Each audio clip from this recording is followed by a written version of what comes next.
Pessoal, boa noite a todos vocês. Estamos aqui compartilhando conhecimento. Espero que nós consigamos, ao final dessa apresentação, gerar um conteúdo, tirar dúvidas e que vocês possam interagir com a gente, né? Minimizando ele, para que vocês possam enxergar melhor. Bom, nós vamos falar sobre o curso de adequação curricular.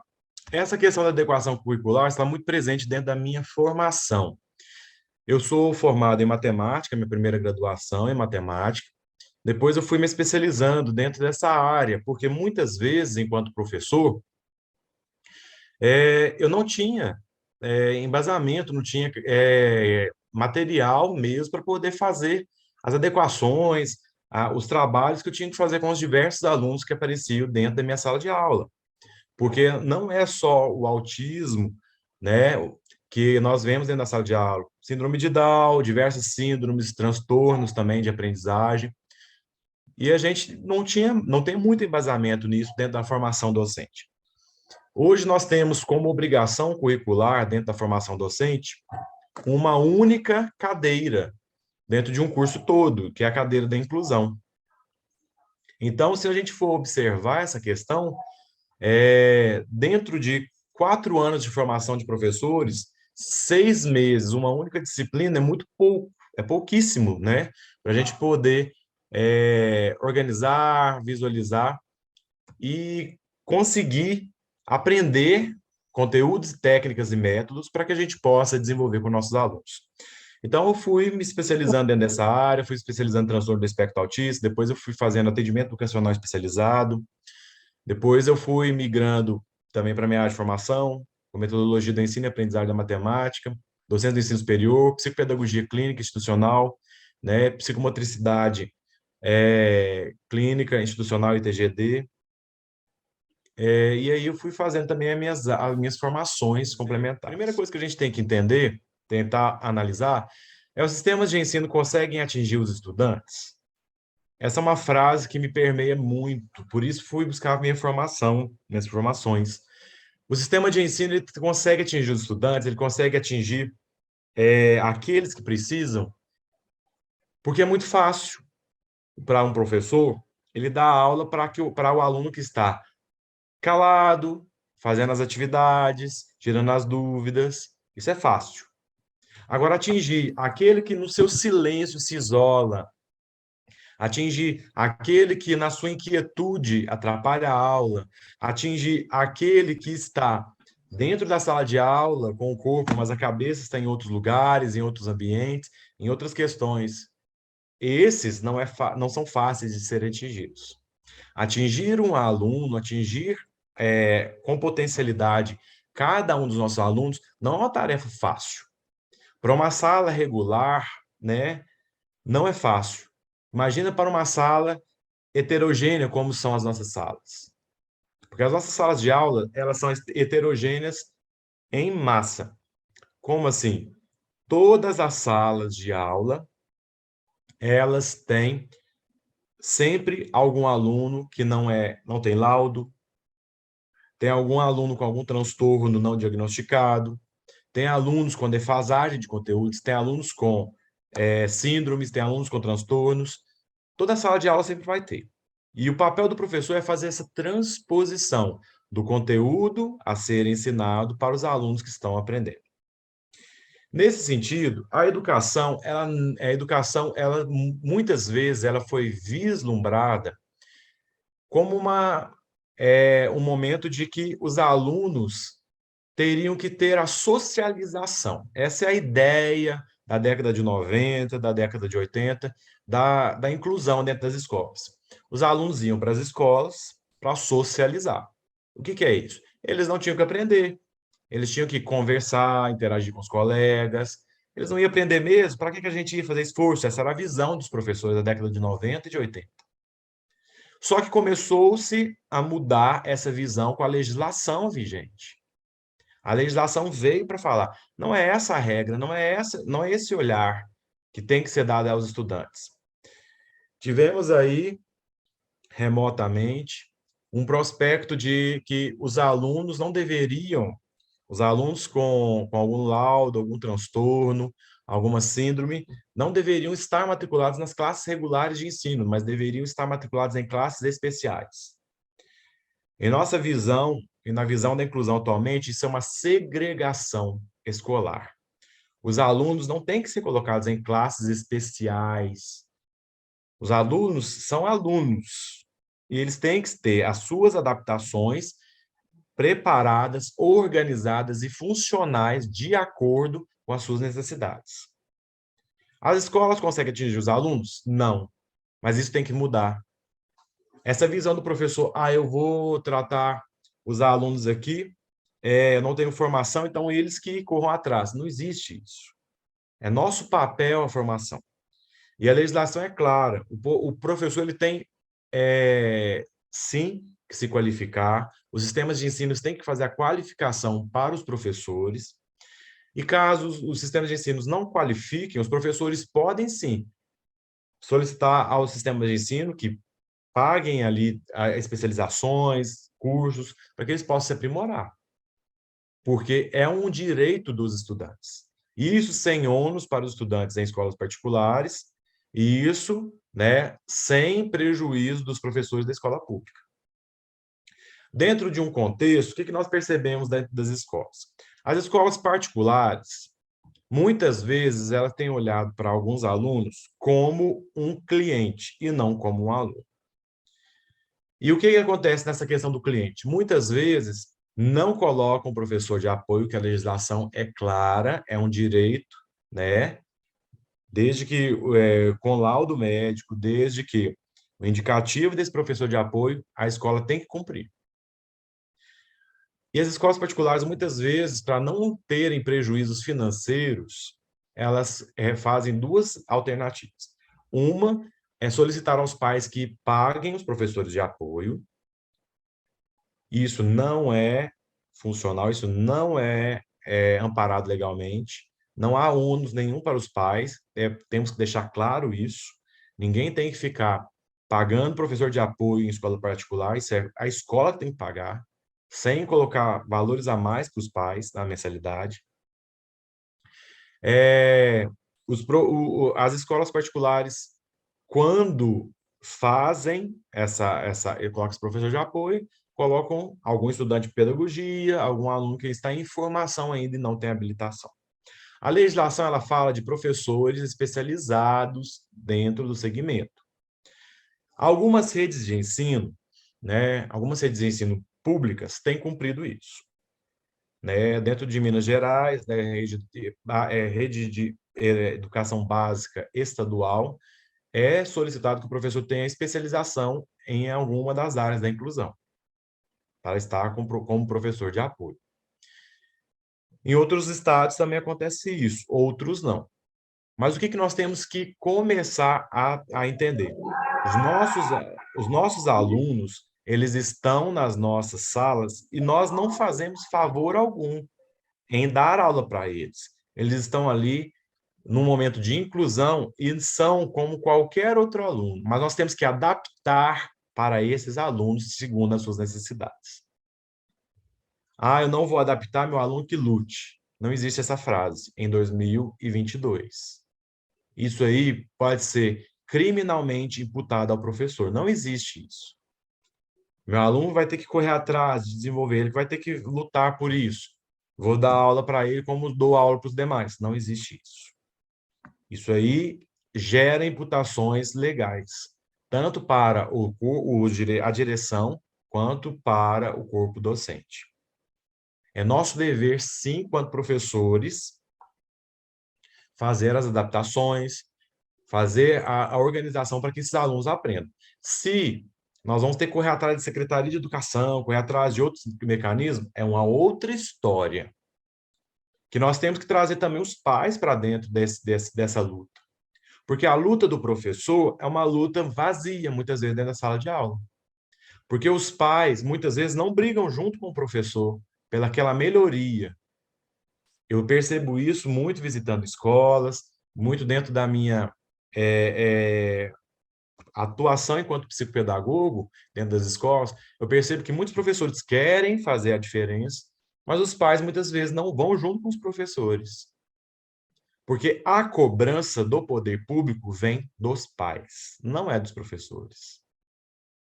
Muitas vezes os pais ficam o tempo inteiro o seguinte: ah, o professor que vai ter que fazer, o professor que vai ter que fazer isso na escola para o meu filho. Mas e você, pai, o que que você tem feito para buscar esse poder, que o poder público atinge também seu filho ali, que precisa de adaptação, em consonância com os professores? Precisa ser feito esse elo. Porque tem professor, sim, que não faz a diferença, tem professor que não leva a sério, tem professor que não atua, tem professor que não exerce essa questão. Mas existem muitos alunos, muitos professores também que fazem a diferença e não têm o respaldo das famílias. A gente precisa lutar junto. É uma luta de todos, não uma luta só dos professores. É das famílias também. As famílias também têm que ser atingidas nesse momento. As famílias também têm que chegar junto com os alunos, juntos com os professores, sob essa visão do que nós precisamos fazer, onde nós temos que entrar com mandatos de segurança, onde nós precisamos atuar para que chegue até nossos filhos o que nós precisamos, inclusive materiais. Porque a adaptação, gente, curricular, muitas vezes a gente pensa que é só adaptar conteúdo. Não, a adaptação curricular vai entrar também nos métodos e técnicas de ensino. Talvez eu vou precisar de material para poder trabalhar com o meu aluno. Talvez o meu aluno eu vou ter que trabalhar com ele com uma lousa digitalizadora, vou ter que trabalhar com o meu aluno com um tablet, vou ter que trabalhar com o meu aluno com multimídia. E isso não tem. Quem que tem que fazer essa vinculação? Os pais têm que fazer essa aquisição, fazer esse pedido junto da escola, junto do poder público, para que cheguem até os seus filhos. Então, não é só fazer uma matrícula. Muitas vezes as escolas pensam que é só matricular. Matriculei o filho autista, matriculei o filho com síndrome, matriculei o filho com transtorno. E após a matrícula? Não é para nenhuma criança, nenhum adolescente ir para a escola para socializar. Isso eles fazem na igreja, na pracinha, no clube, na família. Socializar, a gente socializa hoje em múltiplos ambientes. Nós saímos daquela visão da década de 90 em que a família escondia aquele que tinha deficiência. Se vocês perceberem, quem é da década de 80 aí, ou até antes, a gente não via tantas pessoas com deficiência como a gente tem visto atualmente. Não é só porque a gente está inserido dentro desse contexto, foi porque as famílias deixaram de esconder os seus filhos, os seus parentes deficientes. Muitas vezes a síndrome de Down, por exemplo, a pessoa com síndrome de Down era escondida dentro de casa, não saía, os outros faziam tudo por ele. E a visão do século XXI não é essa, de fazer tudo pelo paciente, pelo aluno, pelo filho deficiente.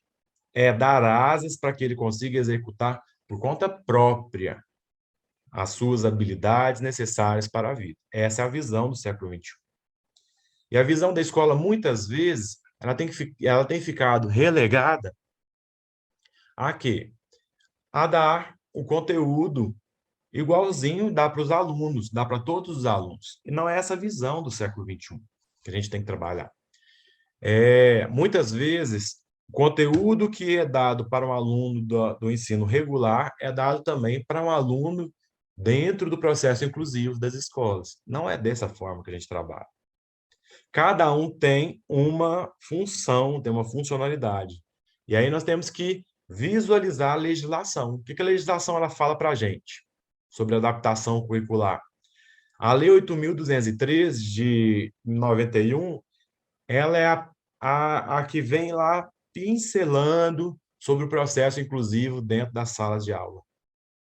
Ela vem falando sobre essa questão da inclusão dentro da sala de aula. Como organizar, como ter funcionalidade. Mas é uma legislação bem primitiva, bem arcaica, não dá muito a entender, não revela a que veio. E a inclusão foi feita desde 91 dentro das escolas de uma forma mais tímida, de uma forma não tão funcional. Como que era a inclusão? Os alunos iam para a escola, tinham socializavam, não tinham nada de diferente. Quem conseguisse copiar o que o professor passava, quem conseguisse entender o que o professor passava, fazia a mesma prova que os demais. Se precisasse de tempo adicional para alimentação, era dado a ele o tempo adicional, então geralmente saíam mais cedo que os colegas normais para poder fazer suas refeições com mais tempo. E se não houvesse necessidade de tempo maior, simplesmente assistiam às aulas normais. Isso começou a inquietar aqueles que militavam pela inclusão dentro da sociedade. E aí o decreto número 33.298, de 99, ele regulamentou a lei de 7.853, de 89. E aí ele vem falando sobre a colocação dos filhos, né, das crianças com deficiência dentro das escolas normais, né? Só colocaria nas escolas especializadas a paz, escolas especializadas, como institutos Helena Lantipoff e demais institutos aí especializados em inclusão, somente seriam colocados nessas escolas quando as escolas comuns não pudessem satisfazer as necessidades educativas ou sociais do aluno, ou quando necessário do bem-estar do educando. Por exemplo, o aluno não se adaptava à escola normal, o aluno brigava demais dentro da escola normal, o aluno não conseguia compreender, né, essa questão de estar inserido dentro da escola normal. Já a resolução do Conselho Nacional de Educação, Conselho Estadual, Conselho de Educação do Brasil aí, é a resolução número 2 de fevereiro de 2001, ela vai trazer essa obrigatoriedade da inclusão. Ela traz essa necessidade da inclusão dentro desse compêndio, dentro desse contexto aí de adaptar conteúdos, adaptar técnicas para que os alunos pudessem visualizar.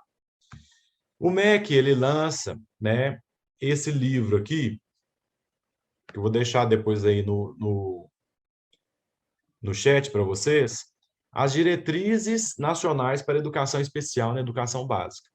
E dentro, isso em 2001, e dentro dessas diretrizes, ele vai falar aqui sobre essa organização curricular. Por exemplo, nós vamos dar uma estudada nisso aqui, que eu acho que é necessário que a gente consiga visualizar essa questão de uma forma melhor. Então, eu vou passar com vocês essa partezinha que é necessário que a gente consiga compreender.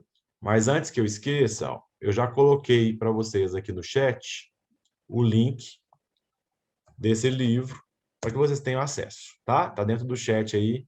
É só vocês visualizarem, por favor, essa questão para a gente poder depois trocar algumas ideias e se tiver alguma dúvida, vocês poderem conversar comigo ao termo desse curso. Então, lá na página 57, vai falar do currículo. E é aqui que a gente tem que ter muita atenção sobre essa questão. Olha o que fala aqui. O currículo a ser desenvolvido é o das diretrizes curriculares nacionais para as diferentes etapas e modalidades de educação básica. Educação infantil, educação fundamental, ensino médio, educação de jovens e adultos e educação profissional. Ou seja, vou pegar etapa por etapa para a gente entender isso aqui, a gente vai discutir e eu vou explicando detalhes a detalhe com vocês. O que o professor tem que ensinar para aquela criança, para aquele adolescente? É exatamente aquilo que está dentro do currículo. Nossa, então, o aluno que está lá no 9º ano, vendo oração subordinada, oração coordenada, que é o que o currículo pede para essa etapa, mas ele está lá com o PDI dele, com nível 3º ano do ensino fundamental, eu tenho que dar oração coordenada, oração subordinada? Não. Não é desse jeito. Nós vamos adaptar o currículo de acordo com o que o meu aluno tem de bagagem. Isso é adaptação curricular. O meu aluno, ele não consegue fazer frases ainda. Então, eu vou ensinar oração coordenada, oração subordinada? Claro que não. Eu vou ensinar dentro do contexto, né? Se for oração subordinada, substantivo, coordenada, adjetivo, subordinada, adjetivo, vai trabalhar a mesma coisa com ele dentro do potencial dele. Se é 3º ano de ensino fundamental que ele está, vamos trabalhar as frases com adjetivos nesse momento. Depois nós vamos trabalhar a oração coordenada, depois nós vamos trabalhar a oração subordinada, caso tenha potencial para isso. Porque às vezes nós não vamos trabalhar isso, nós vamos filtrar o que, que é essencial para aquele aluno, o que, que ele tem que saber, o que, que é base para a formação da cidadania dele. A primeira coisa que a gente precisa para começar a trabalhar com essa estruturação de um currículo é o quê? Um PDI bem elaborado, tanto pelo sistema de ensino como pelos profissionais que acompanham esse estudante. A base é o PDI. Se eu não tenho um PDI para poder falar dessa elaboração, então eu não tenho bagagem nenhuma. Não adianta falar que ele precisa o aluno precisa de um professor de apoio. Tem um laudo médico que pede isso, né? Existe a questão aí da judicial. Se a escola não cumpriu e não colocou professor de apoio, judicialização na escola.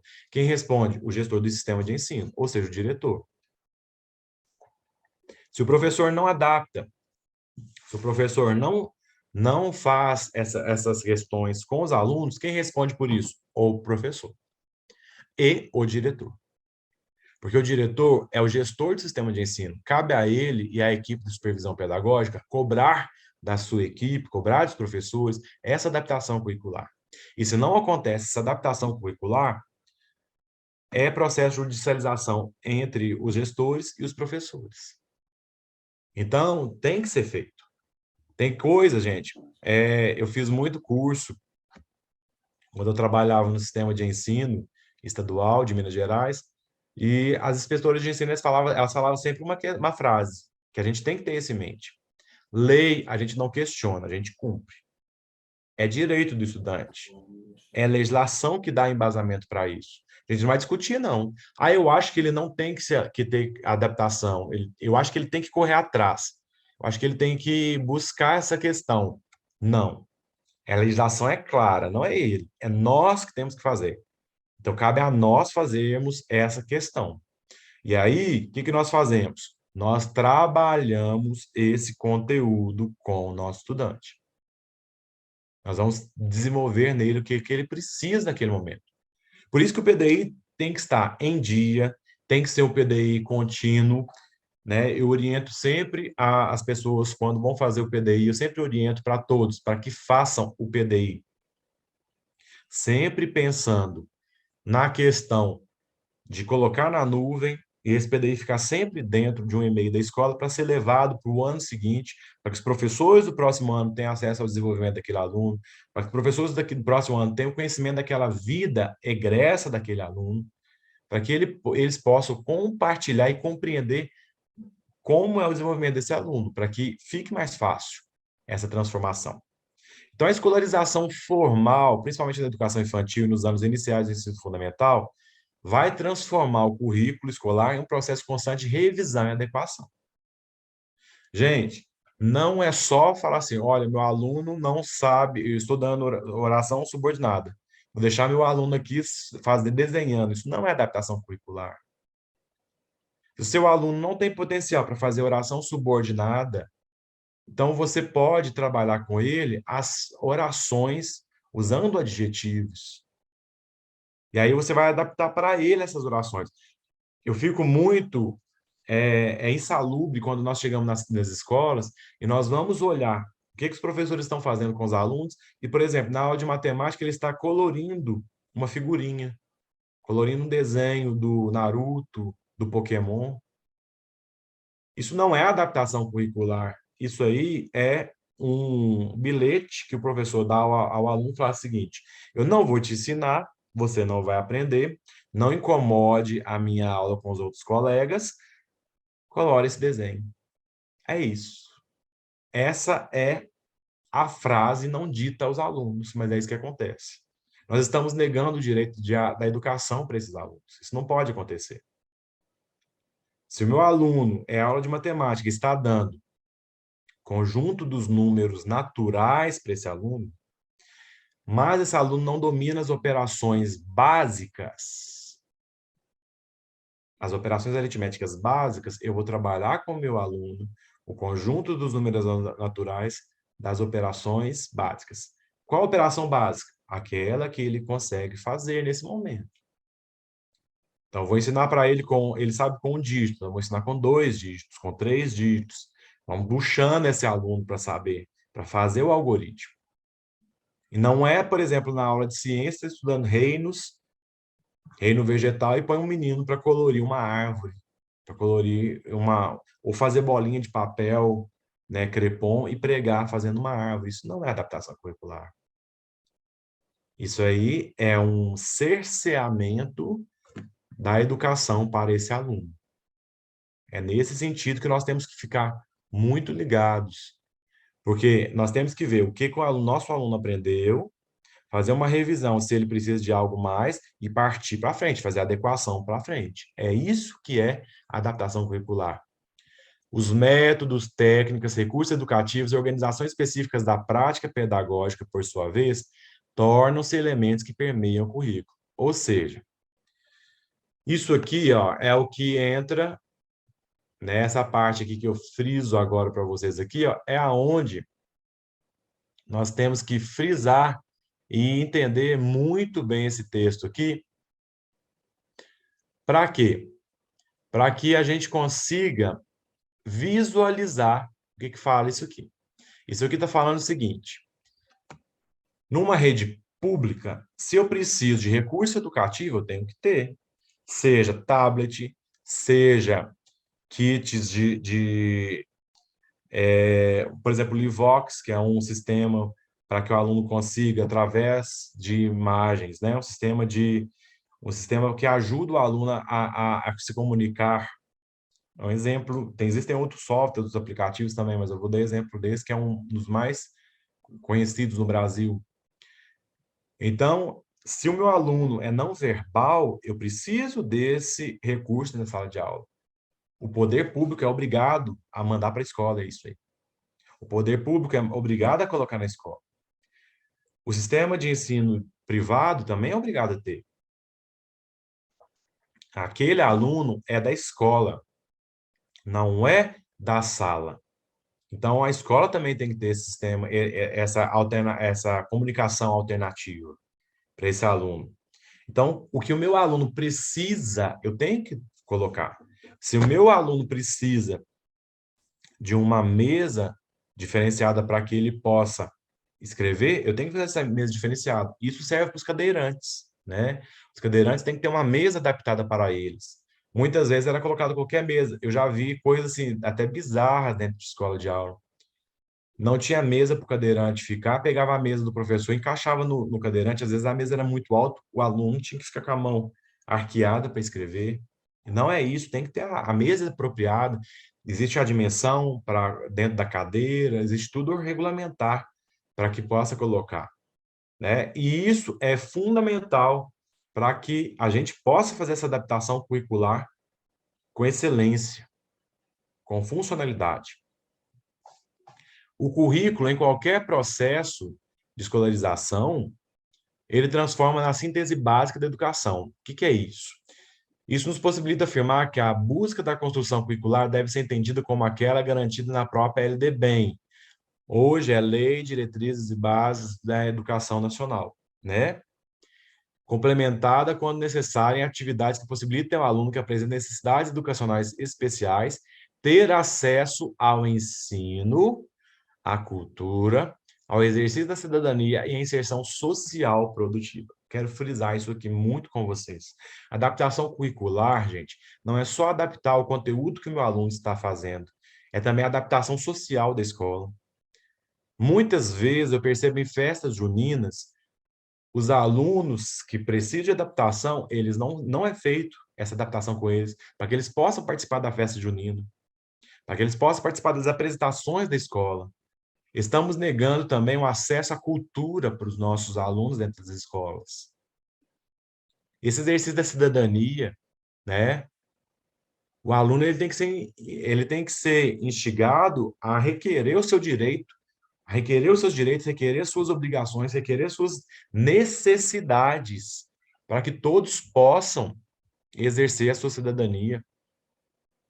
E muitas vezes as apresentações das escolas, eu percebo muito isso, é uma queixa de muitos pais. Quando vai acontecer a apresentação nas escolas, os pais falam, relatam que as escolas viram para os filhos e falam o seguinte, para os filhos, de, os alunos da inclusão, eles falam para os pais o seguinte: não precisa trazer seu filho, vai participar, ele vai ficar nervoso, vai ficar agitado. Isso não vai participar. Não é desse jeito que acontece. Esse acesso cultural é negado para os nossos alunos.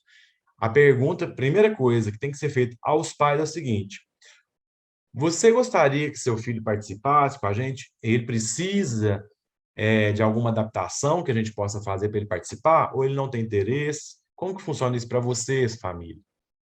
E a família vai ditar a regra, vai ditar a questão. Olha, ele tem hipersensibilidade auditiva, sendo autista, então achamos conveniente ele não participar, porque vai ter muito som, muita dança, muita música, e achamos que ele vai ficar irritado. Pode até desencadear uma crise. Ok, a escola cumpriu o papel dela. Isso é inclusão. Ela trouxe para a inclusão, mas existem variáveis que não vão permitir essa inclusão. O pai concordou de não ter? Ok. Agora, a escola também poderia vir com outro viés. Nós vamos fazer o seguinte: nós vamos treinar a sala do seu filho para fazer vamos fazer uma adaptação para que eles façam uma apresentação que não gere problema para o seu filho. E vai ser a primeira apresentação do dia. Aí seu filho já está liberado para ir, para não ver as outras apresentações, para não ter perigo de entrar em crise devido aos sons que nós vamos utilizar. Isso é adaptação. Isso é funcionalidade, né, para uma escola. Nossa, Leandro, isso é muito bonito, isso é muito um sonho, mas não vai acontecer. Gente, não vai acontecer porque nós não cobramos também, nós não ensinamos também. É preciso ensinar para as escolas, é preciso que os pais também entrem dentro dessas escolas para poder trabalhar. Olha, meu filho vai participar da apresentação do Dia das Mães. Vocês poderiam fazer uma apresentação que fosse mais silenciosa. Eu acho que seria interessante, eu sugiro colocar no primeira apresentação, porque aí ele sai, depois que acabar, que não tem problema dele ter crise. Isso também tem que partir dos pais, também, essa cobrança. Para que os filhos possam participar. Isso é adaptação curricular também. Porque muitas vezes a gente acha que a adaptação curricular é só o currículo padrão. E o currículo escolar não é só o padrão. Existem muitas questões que também são aprendidas na escola.